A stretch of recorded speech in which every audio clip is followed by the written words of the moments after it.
BA part third Sanskrit प्रथम प्रश्न पत्र श्रीमद् भगवद गीता द्वितीय अध्याय 6 से 12 पद्य। मैं डॉक्टर मनीषा गोदारा, सह आचार्य संस्कृत, राजकीय बांगड़ महाविद्यालय। श्रीमद् भगवद गीता के द्वितीय अध्याय का छठा श्लोक है।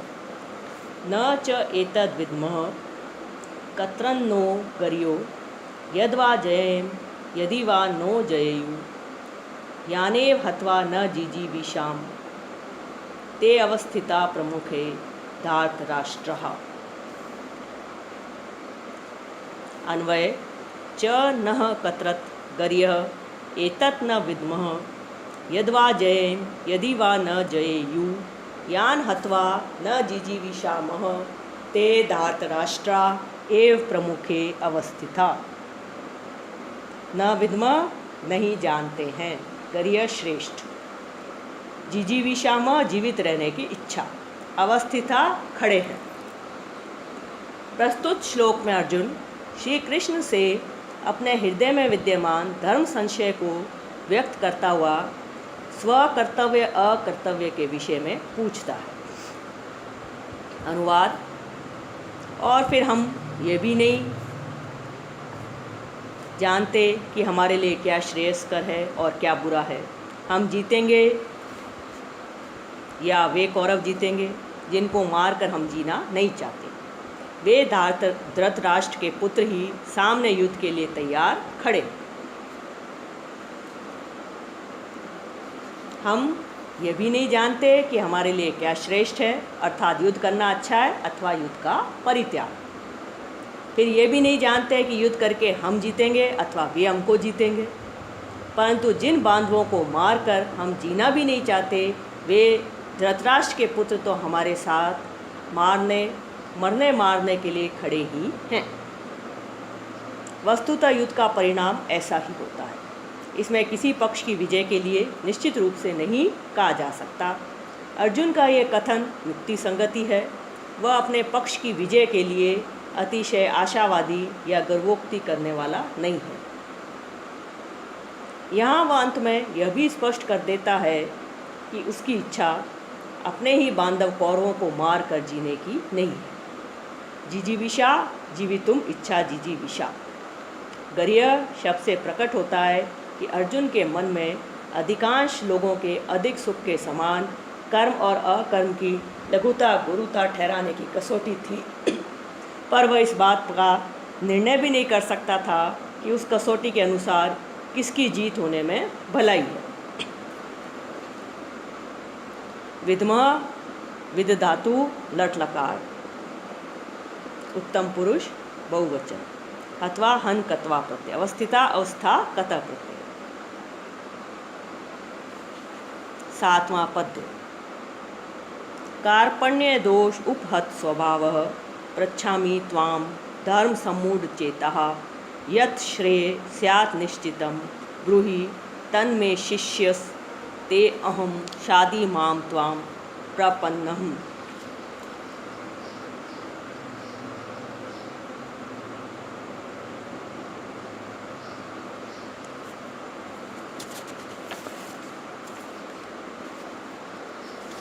अन्वय।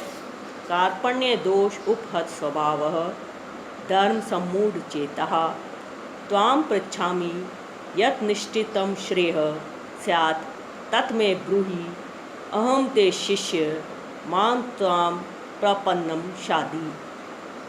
कार्पण्य कायरता, अपरित स्वभाव, नष्ट हुए स्वभाव वाला। धर्म सम्मूढ़ चेता, धर्म के विषय में मोहित चित्त वाला। ब्रूहि बतलाओ। प्रपन्न शरण में आए हुए। शादी शिक्षा दें, उपदेश दें। कौरवों और पांडवों के मध्य युद्ध प्रारंभ होने ही वाला है और अर्जुन के हृदय में द्वंद्व मचा हुआ है। वह जहाँ एक और नई लड़ने की इच्छा व्यक्त करता है, वहीं दूसरी ओर श्री कृष्ण से झिड़क कर युद्ध करने की प्रेरणा देते हैं। ऐसी स्थिति में अर्जुन स्वयं श्री कृष्ण से पूछता है कि आप मुझे बतलाइए कि मैं वास्तव में क्या करूं। अनुवाद। कायरता रूप दोष से उपहत स्वभाव वाला धर्म अर्थात कर्तव्य के विषय में मोहित चित्त वाला, मैं आपसे ही पूछता हूँ, जो भी मेरे लिए निश्चय ही श्रेयस्कर हो उसके विषय में मुझे कहिए। मैं आपका शिष्य हूँ, आपकी शरण में आया हूँ, मुझे समुचित शिक्षा दीजिए। विशेष प्रस्तुत पद्य में अर्जुन के अंतर्द्वंद की ओर संकेत है। वह कर्तव्य अकर्तव्य, धर्म अधर्म के प्रति असमंजस में है, अतः भले बुरे को पहचानने की उसमें शक्ति भी नहीं है। इसीलिए वह अपने गुरु तुल्य भगवान श्री कृष्ण को आग्रह कर रहा है कि मुझे कल्याणकारी मार्ग दिखाइए।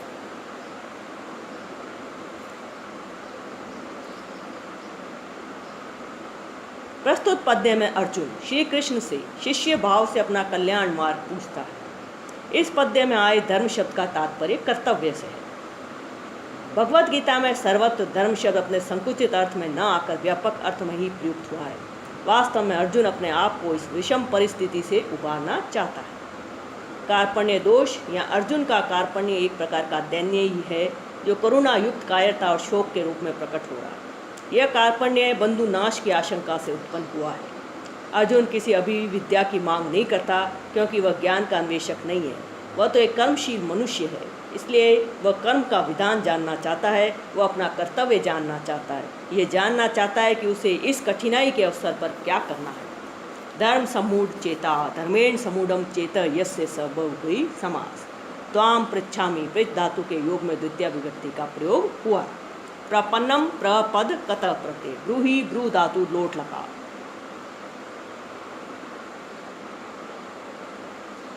सातवां पद्य।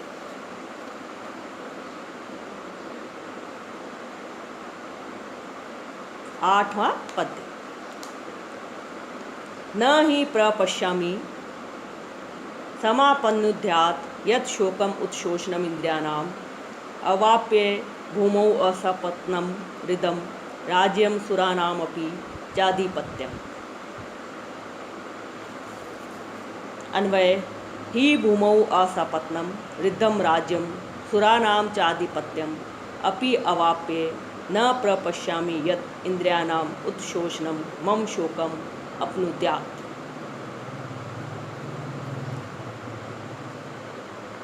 अप सपत्नम शत्रुरहित, रिद्धम समृद्धम, आधिपत्यम स्वामी स्वामित्व, उत्शोषणम सुखाना, अपनुद्यात् दूर करे।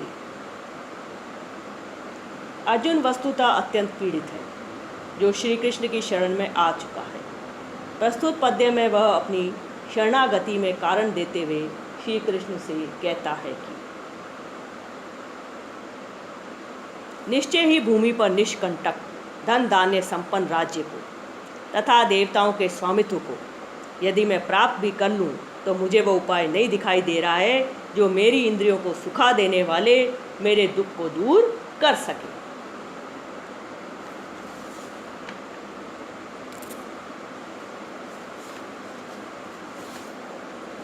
यहाँ पर अर्जुन अपने शोक को इंद्रियों को सुखाने वाला बताता है। इससे प्रतीत होता है कि वह अभी मानसिक तनावपूर्ण संघर्ष की स्थिति में ही है तथा वह श्री कृष्ण से नई चेतना प्राप्त करना चाहता है।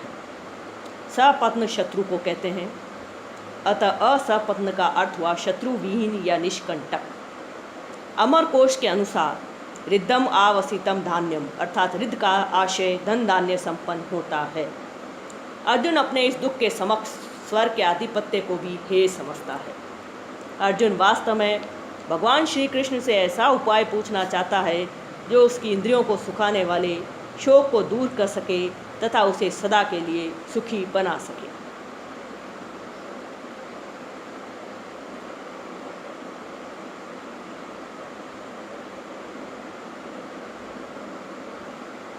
अपनुद्यात् अपनुद आशीलिंग, अवाप्य अवलिप्त प्रत्यय।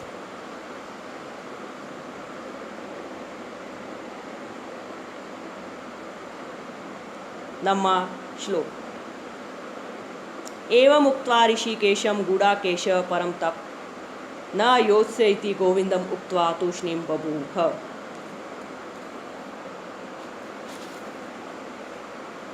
संजय उवाच, संजय कहता है, अन्वय परम तप गूढ़ाकेश ऋषिकेशम एवं उक्त्वा गोविंदम न योत्से इति ह उक्त्वा तूष्णीम बभू। गूढ़ाकेश नींद को वश में करने वाला, न योत्से मैं युद्ध नहीं करूँगा, तूष्णीम चुप हो जाता है, शांत हो जाता है। अर्जुन द्वारा अपने विचार व्यक्त करने के बाद उसने क्या किया, इसका विवरण प्रस्तुत करते हुए संजय धृतराष्ट्र से कह रहा है कि अनुवाद। संजय ने कहा, हे राजन, निद्रा को वश में करने वाला अर्जुन, अपने पूज्य गुरुजनों और बंधुओं से युद्ध नहीं करूंगा इत्यादि इस प्रकार कहकर और मैं युद्ध नहीं करूंगा ऐसे कहकर चुप हो गया। संजय ने कहा, हे राजा धृतराष्ट्र, निद्रा को जीतने वाला अर्जुन ने इंद्रियों को वश में करने वाले श्री कृष्ण से ऐसा कहकर मैं युद्ध नहीं करूंगा यूँ स्पष्ट रूप से गोविंद से कहकर वह चुप हो गया।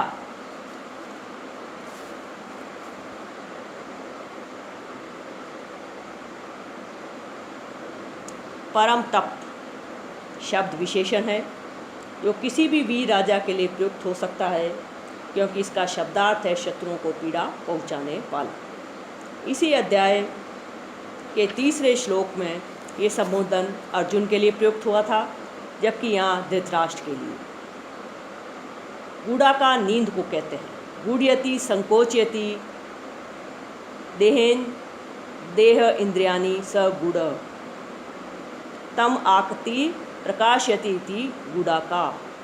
गूढ़यति संकोचयति देह इंद्रियादीनि स गूढ़ तम आकति प्रकाशयति इति गूढ़ा कहा।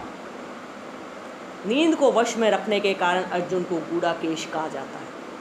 ऋषिक ज्ञानेंद्रिय को कहते हैं। इनका स्वामी होने के कारण श्री कृष्ण का एक नाम ऋषिकेश भी है। गोविंद से आशय श्री कृष्ण का है। इस शब्द में विद्यमान गो शब्द के कई अर्थ हैं, वाणी, पृथ्वी, धेनु आदि। अतः इस शब्द का विग्रह भी पृथक पृथक होगा, जैसे गो भी वेद वाक्य विद्यते लभ्यते इति, गाम वेद रूपाम वाणीम विदति इति, गाम रसातले विनष्टाम पृथ्वीम विन्दति इति वा गाम धेनुम विन्दति इति वा गोविंदः।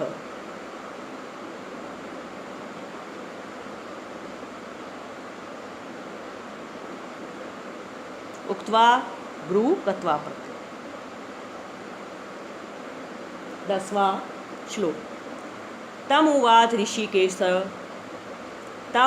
ऋषिकेश प्रहसन एव भारत सैनयो उभयो मध्ये विषीदन्तम इदं वचः।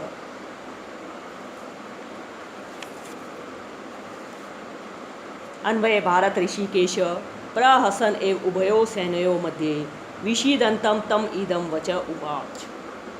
हे धृतराष्ट्र, भगवान श्री कृष्ण ने दोनों सेनाओं के बीच में दुखी होते हुए उस अर्जुन को इस प्रकार कहा। हे भरतवंशी धृतराष्ट्र, उस विषाद को करते हुए अर्जुन से श्री कृष्ण ने कौरव और पांडव दोनों सेनाओं के बीच में हंसते हुए ये वचन कहे। यह श्री कृष्ण का मुस्कुराना अर्जुन का मानो उपहास करना है। इससे ध्वनि यह निकलती है कि अर्जुन के लिए जो गंभीर समस्या थी वह मानो श्री कृष्ण के लिए चुटकी का खेल था। प्रहसन प्रहस धातु क्षत्रिय प्रत्यय, विषीदंतम विसिद क्षत्रिय प्रत्यय।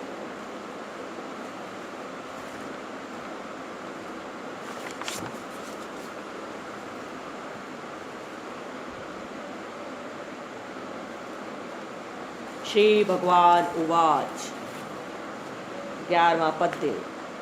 अशोच्यान्व शोचस्त्वं प्रज्ञावादांच भाषसे गतासून अनगतासूंश्च नानुशोचन्ति पंडिताः। अन्वय श्री भगवान उवाच। त्वम् अशोच्यान अन्वशोचः प्रज्ञावादांच भाषसे पंडिताः गतासून गतासूंच न अनुशोचन्ति।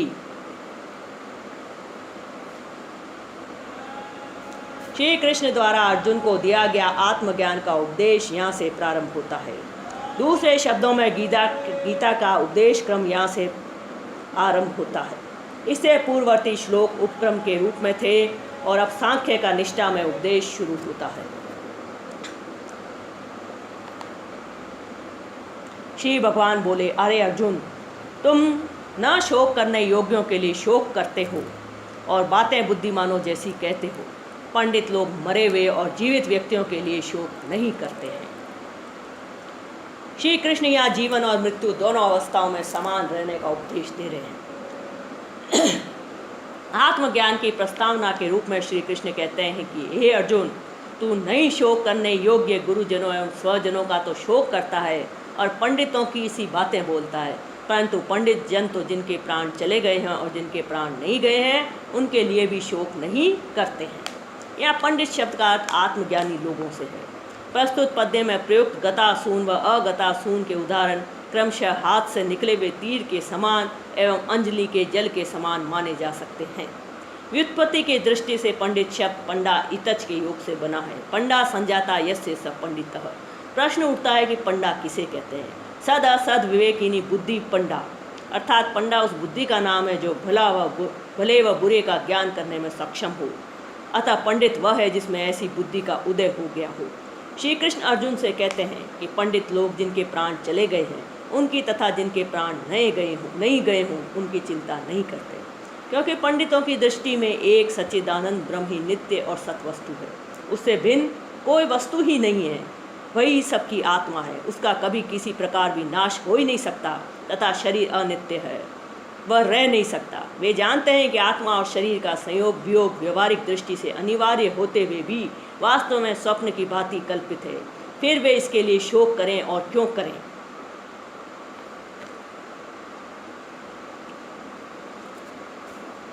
गतासून गता अस्व येषाम ते तान बहुब्री समास। भाष्य भाष धातु लट लकार आत्मनेपदे का रूप है। 12वां श्लोक।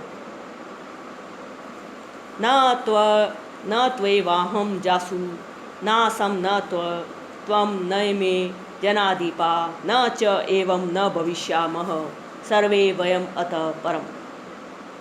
अन्वय न तु एव अहम जातु न आसम त्वं न आसी इमे जनादीपा न आसन न एव अतः परम वयम सर्वे न भविष्यामः। आसम नहीं था, जनादीपा राजा, अतः परम इसके पश्चात। प्रस्तुत श्लोक में आत्मा की अमरता के विषय में समझाते हुए श्री कृष्ण अर्जुन को कह रहे हैं कि यदि आत्मा के नाश के भय से शोक किया जाए तो सरता अनुपयुक्त है, क्योंकि आत्मा अजर अमर है। अनुवाद। आत्मा तो नित्य है, अतः शोक करना व्यर्थ है। वस्तुतः न तो ऐसा ही है कि मैं कभी किसी समय में नहीं था, तू भी पहले कभी नहीं था और ये सब राजा लोग भी नहीं थे, और न ऐसा ही है कि इससे आगे हम सब नहीं रहेंगे।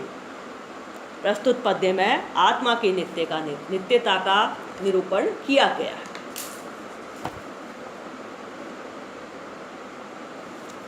श्री कृष्ण कहते हैं कि न तो ऐसा ही है कि आत्म स्वरूप में मैं किसी काल में नहीं था, अथवा आत्म स्वरूप तू नहीं था, या आत्म स्वरूप ये राजा लोग नहीं थे, और न ऐसा ही है कि हम सब आत्म रूप से इससे आगे नहीं रहेंगे। यहाँ पर श्री कृष्ण अर्जुन के शोक के निमित्तों को 3 भागों में विभक्त करके उसे उपदेश देते हैं। युद्ध द्वारा गुरुजनों एवं स्वजनों की आत्मा नष्ट हो जाएगी। दूसरा, युद्ध के द्वारा उनके शरीर नष्ट हो जाएंगे। तीसरा, युद्ध द्वारा उनको मार कर अर्जुन अपने धर्म से च्युत हो जाएगा। श्री कृष्ण के कथनानुसार इन तीनों निमित्तों से अर्जुन का शोक करना अनुचित है। प्रस्तुत श्लोक में भगवान ने आत्म रूप से सबकी नित्यता सिद्ध करके यह भाव दिखलाया है कि तुम जिनके नाश की आशंका कर रहे हो उन सब का या तुम्हारा हमारा कभी किसी काल में अभाव नहीं है। वर्तमान शरीरों की उत्पत्ति के पहले भी हम सब थे और पीछे भी रहेंगे। शरीरों के नाश से आत्मा का नाश नहीं होता, अतएव नाश की आशंका से इन सब के लिए शोक करना उचित नहीं है।